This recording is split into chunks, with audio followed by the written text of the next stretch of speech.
ল্যাংড়াপুর গ্রামের একদম শেষ প্রান্তে ছিল এক অদ্ভুত জঙ্গল।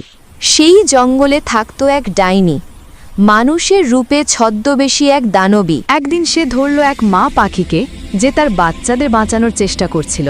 কিন্তু ডাইনির ক্ষুধা ছিল ভয়ানক, মুহূর্তে সব গিলে ফেলল সে। তারপর গ্রামের ছাগল, কুকুর কেউ আর বাঁচল না তার হাত থেকে। তখনই এক হনুমান মা তার 3 বাচ্চা নিয়ে জঙ্গলের অন্য পাশে আশ্রয় নিল। বড় ছেলেটা বলল, মা, আমরা যদি গাছে গাছে ঘর বানাই, ডাইনি আমাদের সব পশু পাখি মিলে বাঁশের ঘর বানাতে শুরু করলো। হাসি আর পরিশ্রমে ভরে গেল বন।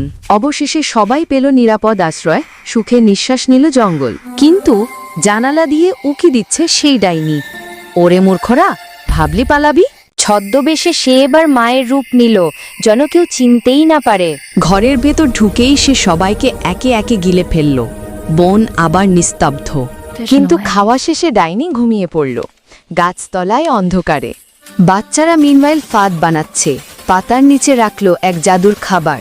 ডাইনি সেই খাবার খেয়ে মাথা ঘুরে মাটিতে লুটিয়ে পড়ল।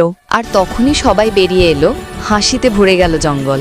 ডাইনিকে তারা মশালে আগুন দিল, অন্ধকারের অবসান ঘটল চিরতরে। আবার জঙ্গলে ফিরল আলো, আনন্দ আর শান্তি। শিশুরা খেলছে নতুন ঘরে। কিন্তু আকাশের ওপারে জেগে উঠছে নতুন অন্ধকার। 3 ড্রাগন এগিয়ে আসছে। বন্ধুরা, তোমরা সবাই সাবস্ক্রাইব করে আমাদের পাশে থাকো এমনি মজার ভিডিও পেতে।